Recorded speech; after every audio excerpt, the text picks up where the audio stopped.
Bonjour, vidéo tutoriel pour apprendre à créer et utiliser des fonctions ITEC. Dans un premier temps, il vous faudra vérifier dans gestion des commandes ici que vos fonctions ITEC ont bien le petit voyant vert. Puis ensuite, suivant votre barre de raccourci, basculez l'icône sur On. Ou bien tout simplement, appuyez sur le bouton ITEC et basculer l'interrupteur sur la position 1. Dans notre exemple, nous allons utiliser la fonction ITEC 1 pour début de planche, début de travail, et l'ITEC 2 pour le fin de travail. Je vais cliquer sur ITEC 1, ajouter une étape. Je souhaite d'abord activer ma prise de force arrière. Je clique sur prise de force arrière, marche.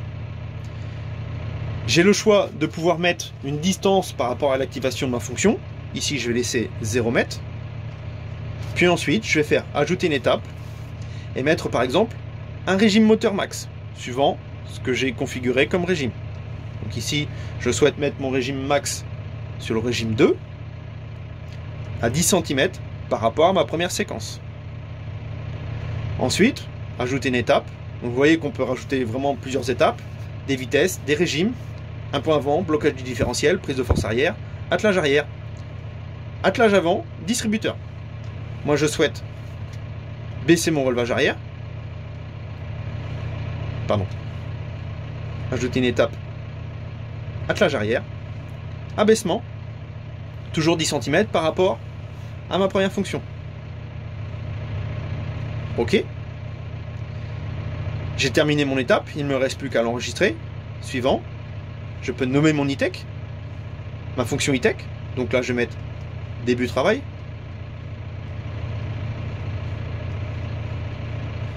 Ok. Et ma fonction début travail sera bien affectée à l'ITEC 1. Sauvegarder. Je vais maintenant faire ma fonction ITEC 2. Ajouter une étape. Je vais relever mon relevage arrière. Couper ma prise de force. Donc sur arrêt. Et diminuer mon régime moteur. Je vais la mettre sur le régime nominal 1 à 0 m. J'ai laissé tout à 0 m. Je clique sur suivant.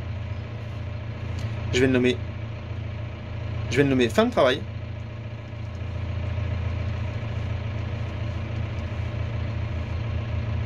Et je l'affecte bien sur ma fonction ITEC 2. Sauvegarder. Donc là, je vois que j'ai une petite point d'exclamation sur mes fonctions ITEC. Tout simplement, il faut d'abord que j'active ma prise de force. Mais aussi, au préalable, vérifier mes régimes. Donc si je clique sur mes régimes, j'ai bien programmé mes régimes à 2100 tours pour mon régime 2 et à 1200 pour mon régime 1. Donc là, il ne me reste plus que accélérer, puis avancer et activer ma fonction ITEC 1. Je suis bien à 2100 tours, il a bien mis ma prise de force et il a bien baissé mon relevage. Maintenant, je souhaite activer ma fonction 2, mon relevage relève, ma prise de force s'arrête et je reviens à mon régime programmé qui est de 1250. Voilà pour ce qui est la création des séquences ITEC. Il ne me reste plus qu'à vous dire comment supprimer des séquences, tout simplement en allant dans gestion des séquences, cliquez sur votre séquence et tout simplement soit la possibilité de la renommer ou de la supprimer.